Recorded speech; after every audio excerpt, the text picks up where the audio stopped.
पहाडातला सूर्योदय पाहणं म्हणजे खरंच एक सुखद अनुभव असतो खरंच.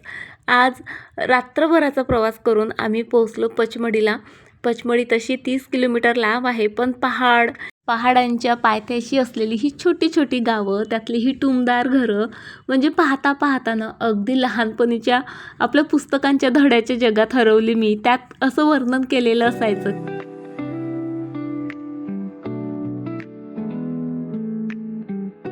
असं वर्णन तिथे ऐकलेलं मला म्हणजे आत्ता आठवत होते ह्या सर्व गोष्टी.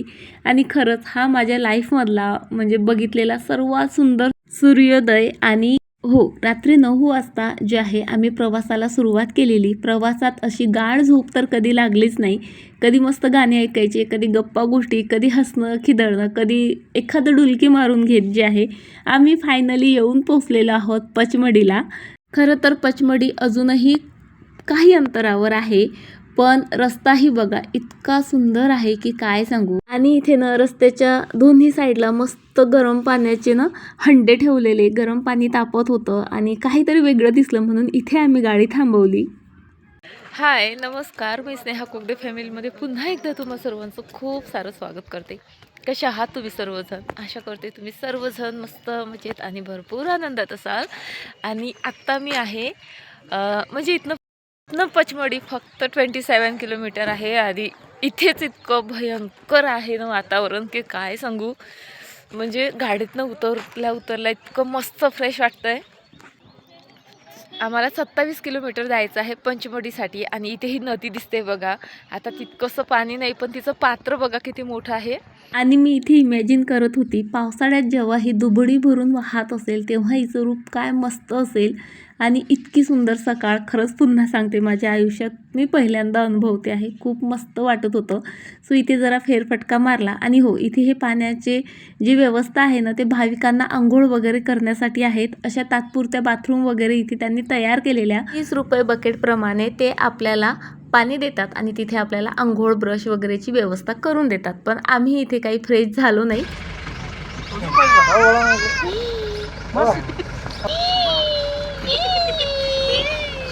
इथे गाडीमध्ये बसल्या आमचा हा आगाऊपणा चाललेला. आम्ही सकाळी येऊन पोचलो पचमढीला. हॉटेल वगैरे केली, फ्रेश झालोत. आता इथे हॉटेल वगैरे काही मी दाखवत बसले नाही कारण वेळ फार कमी होता आमच्याकडे. चौरागड हा एक खूप मोठा ट्रेक आहे आणि जितक्या लवकर आपण तिथे जाऊ तितक्या लवकर तो पूर्ण होईल. एकदा का ऊन चांगलं स्टार्ट झालं की मग त्रास भरपूर होतो. त्यामुळे सकाळी चौरागडावर जायचं असं जे आहे आमचं प्लॅन होतं. पण तरीसुद्धा बऱ्यापैकी आम्हाला वेळ म्हणजे व्हायचा तो झालाच. तसं तर लवकर निघालं ना तर आपण म्हणजे आपल्या गाडीने सुद्धा प्रायव्हेट गाडीने सुद्धा चौरागडपर्यंत जाऊ शकतो. पण खरं सांगू का पूर्ण हिली एरिया आहे, पहाडी एरिया आहे. त्यानंतर बरेच घाट आहेत, खूप सारी वळणं आहेत. आणि आपले जे ड्रायव्हर्स असतात ते इतके काही तशा एरियामध्ये गाडी चालवण्यासाठी ट्रेन नसतात.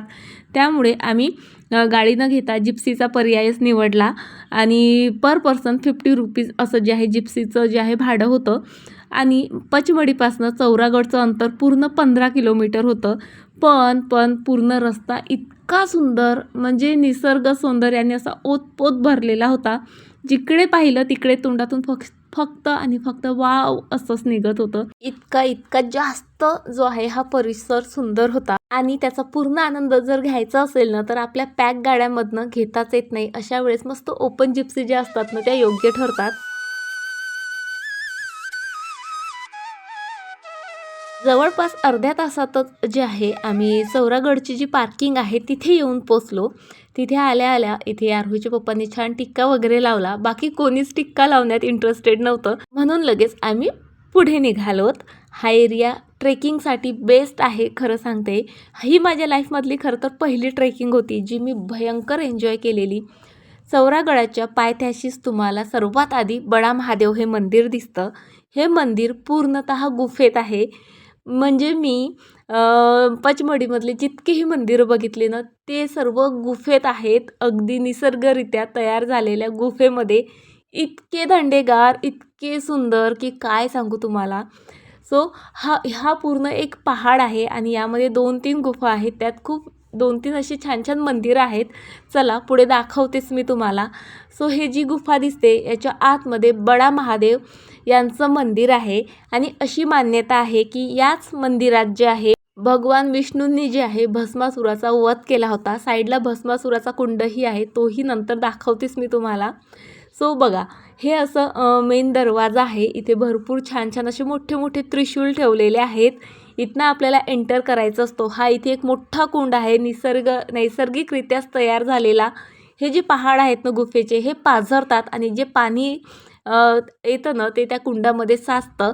असं मान्यता आहे. या कुंडात आंघोळ वगैरे केल्याने आपले सर्व पापं धुतल्या जातात, पण तिथे आंघोळ करण्यास सक्त मनाई आहे. इथे तुम्हाला शंकरजींची मोठी पिंड दिसेल, सोबत ब्रह्मा विष्णू महेश तिघांच्याही मूर्ती आहेत आणि इतकं सुंदर वाटतं ना तिथे ते पाहायला, म्हणजे अनुभवायला. खरंच खूप छान आहे.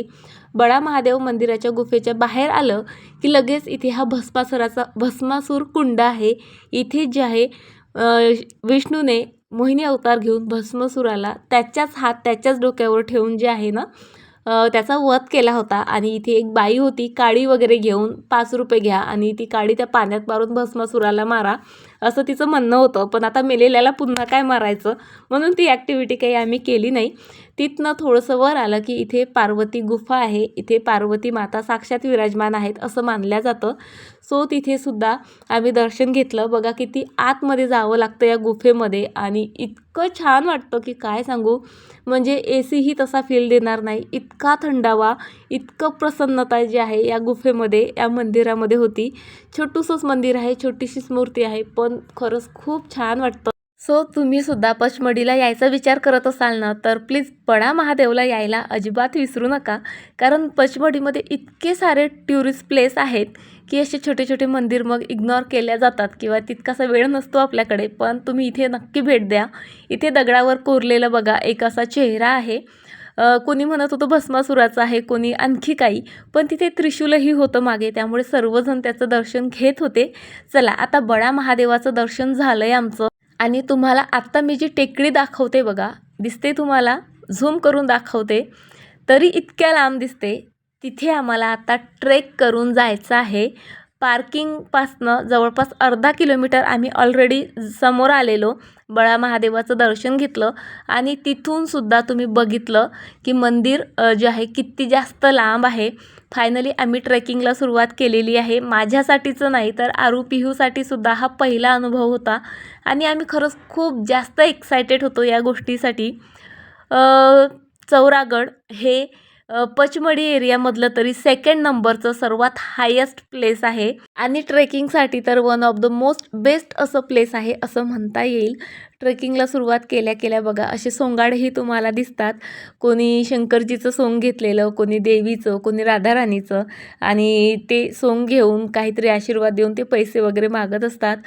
सुरुवात खरंच खूप छान झाली. हे त्रिशूल दिसतायत ना तुम्हाला, आता मी तुम्हाला ट्रेकिंग दाखवेल तेव्हा कळेल.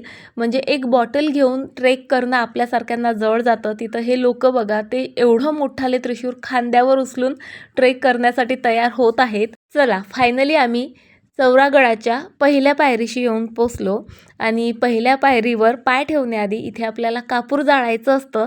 ते आम्हाला तिथे गेल्यावर समजलं. सो आम्ही तिथे गेल्या आधी कापूर घेतला. सो इथे मस्त भीमसेन कापूर जो आहे तोड्याने विकत मिळत होता, 20 रुपये तोडा होता. सो तो घेतला, पायरीवर कापूर जाळला, त्यानंतर दर्शन घेतलं. महादेवाला म्हटलं बाबा शक्ती दे, पहिलीच वेळ आहे. आणि ट्रेकिंगला आमच्या सुरुवात झाली. रस्त्यात ज्या काही काड्या मिळाल्या त्या काड्या हातात धरून जे आहे आम्ही ट्रेकिंगला सुरुवात केली.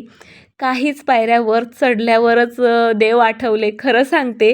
कारण नाही म्हणत असताना जेव्हा आम्ही ट्रेकला सुरुवात केली तेव्हा जवळपास 10:30 वाजले होते. ऊन बऱ्यापैकी चढलं होतं, त्यामुळे जीव असा पाणी करत होता. पण पाणी पिण्याऐवजी आम्ही शरबताचा जो आहे पर्याय निवडला. म्हटलं एनर्जीसुद्धा येईल. कारण ट्रेकिंगला निघण्यापूर्वी आम्ही फक्त ब्रेकफास्ट केलेला, कारण जेवण केलं असतं तर मग तर ट्रेकिंग करणं झालंच नसतं. सो असं खातपीत जे आहे पुन्हा आम्ही ट्रेकिंगला सुरुवात केली. इतकी गर्दी होती की काय सांगू. पचमढीला एक महाशिवरात्रीच्या वेळेस मेळा असतो महादेवाचा आणि एक नागपंचमीच्या वेळेस मेळा असतो तो नागदेवतेचा. आणि थँक गॉड आम्ही आदल्या दिवशी इथे आलेलो आहोत. उद्यापासनं जे आहे तो महाशिवरात्रीचा मेला स्टार्ट होणार आहे आणि उद्यापासनं प्रचंड गर्दी वाढणार आहे. अशा गर्दीत ट्रेक करणं आणखीच रिस्की आणि म्हणजे धाकाधुकीचं होणार होतं. त्यामुळे आम्ही आदल्या दिवशी आलो ते तेवढं बरं झालं. ट्रेकिंग करता करता रस्त्यात आणखी एक आम्हाला ही छोटीशी गुफा दिसली. तिथे सीतादेवीनं त्यांच्या वनवासाच्या काळात अंघोळ केली होती म्हणून तिला सीताकुंड असं नाव आहे. आणि इथे ना दगडांवर दगड ठेवून जे आहे असा पिरॅमिड उभा करतात आणि मनात इच्छा धरतात. म्हणजे ज्यांची इच्छा असेल, ज्यांना स्वतःचं घर हवं आहे त्यांनी असं करावं अशी इथे परंपरा आहे. सर्वच जण करत होते. सो मीही अतिशय श्रद्धेनं ते केलं. कारण तुम्हाला माहीत आहे माझं एकच स्वप्न आहे छोटंसंच, पण माझं स्वतःचं घर असावं.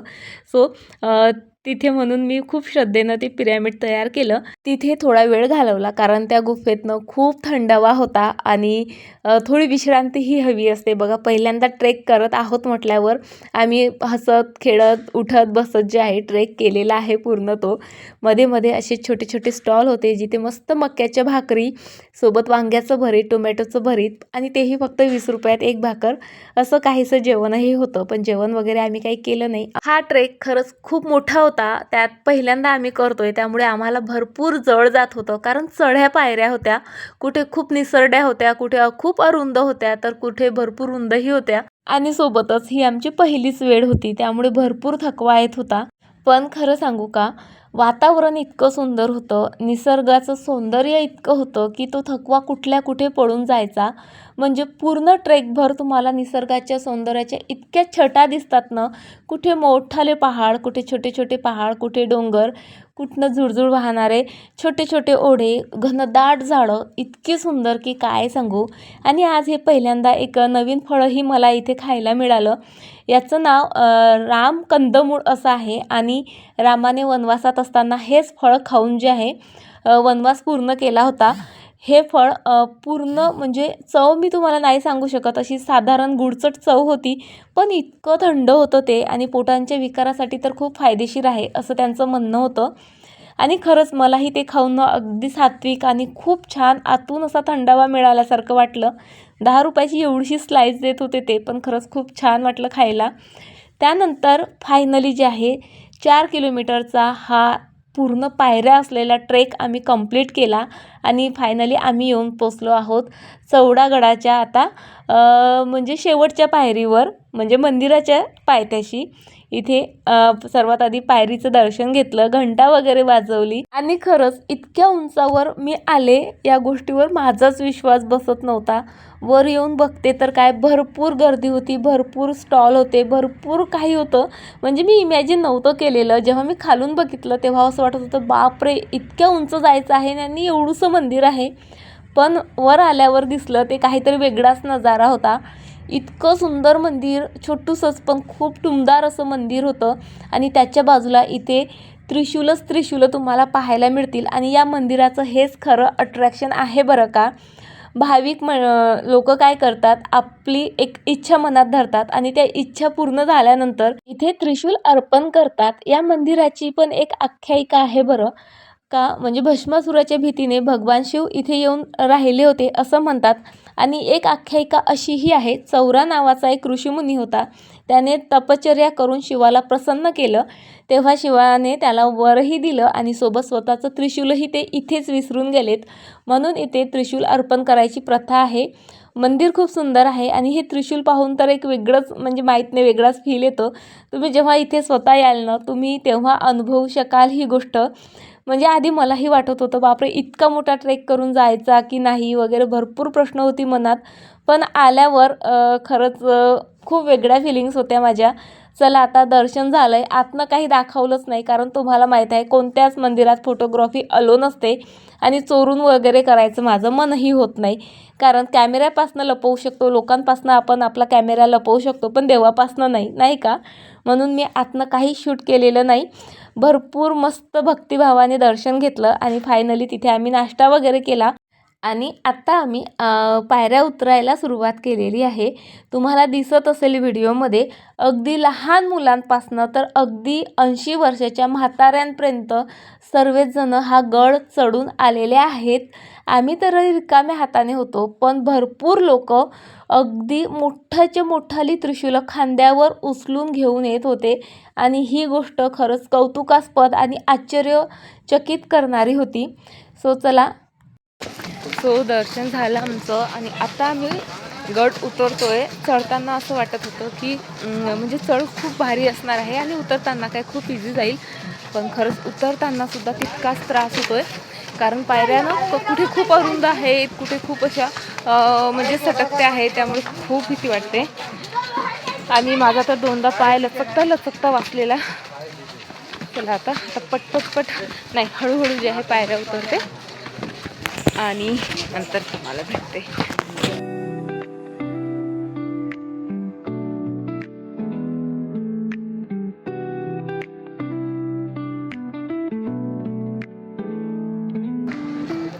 फायनली आत्ता उतरलो तर आम्ही गडावरनं. आणि आता आम्ही निघालेलो आहोत गुप्त महादेव यांच्या दर्शनासाठी. असं म्हणतात जेव्हा भस्मासुराला महादेवाने वर दिला होता, त्यानंतर तो वर खरंच काम करतो का हे पाहण्यासाठी भस्मासूर महादेवांच्याच डोक्यावर हात ठेवायला लागला होता. तेव्हा महादेव येऊन या गुफेमध्ये लपले होते. बाहेरनं काहीच दिसत नाही, पण आतमध्ये एक गुफा आहे. आणि नेमकं माहित आहे का, इथे येण्यापूर्वी माझा पाय म्हणजे इतका भयंकरच लचकला होता आणि त्यामुळे मी या गुफेमध्ये जाणं टाळलं आणि तोच माझा सर्वात मोठा मूर्खपणा होता. कारण जेव्हा ठरलं ना पचमढी जायचं, तर ऑब्विसली आपण व्हिडिओज शॉर्ट वगैरे पाहायला सुरुवात करतो आणि या गुप्त महादेवांबद्दल मी भरपूर शॉर्ट बघितले होते आणि इथे तर मला जायचंच हे माझं ठरलेलं होतं. पण नेमकं तिथं गेल्यावर ही तीच गुफा आहे हे माझ्या लक्षात आलं नाही. नाहीतर माझ्या दोन्ही जरी पाय मुरगळले असते ना, तरी मी त्या गुफेमध्ये आतमध्ये गेले असते. पण जेव्हा मला कळलं ना ही तीच गुफा होती, म्हणजे दुसऱ्या दिवशी कळलं खरं तर मला हे, आणि मला खरंच खूप रडायला येत होतं. पूर्ण दिवस जो आहे आमचा चौरागड चढण्यात आणि उतरण्यातच गेला, त्यामुळे आज जास्तीचं काहीच पाहिल्या गेलं नाही. आणि फायनली आम्ही आमच्या हॉटेलला रिटर्न आलो. By the way he hotel Pachmarhi म्हणजे मेन एरियामध्येच आहे आणि अतिशय सुंदर अशी हॉटेल आहे. बाहेरच्या साईडनं रिसेप्शन एरियाही तुम्ही बघितला आणि रूम पण खूप छान होती आणि इथनं बाहेर दिसणारा व्ह्यूसुद्धा खूप सुंदर होता.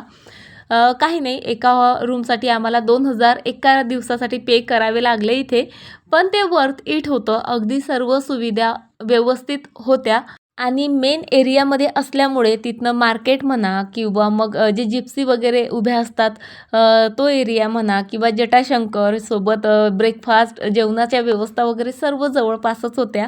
हॉटेलमध्ये आल्या सर्वात आधी मस्त फ्रेश झाले, कपडे वगैरे चेंज केलेत आणि त्यानंतर लगेच जे आहे मग आम्ही खाली उतरलोत जेवणासाठी. कारण भयंकर भूक लागली होती. सकाळी आम्ही फक्त ब्रेकफास्ट केला होता. चौरागडला चढताना बऱ्याच मोठ्या गोष्टी खाल्ल्यात, पण तुम्हाला माहीत आहे त्याने काही भूक होत नाही आणि दिवसभर प्रचंड थकलो होतो.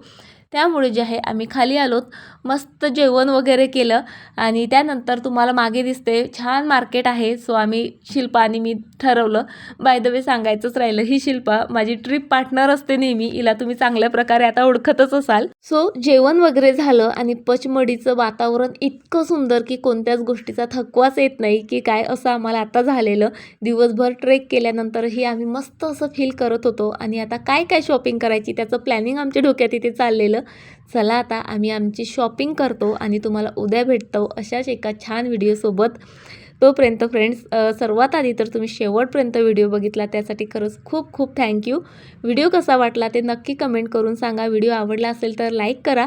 उद्यासुद्धा आम्ही पूर्ण पचमढी एक्सप्लोअर करणार आहोत. सो उद्याचा व्हिडिओ अजिबात स्किप करू नका. चला तर मग स्वतःची काळजी घ्या. बाय, टाटा.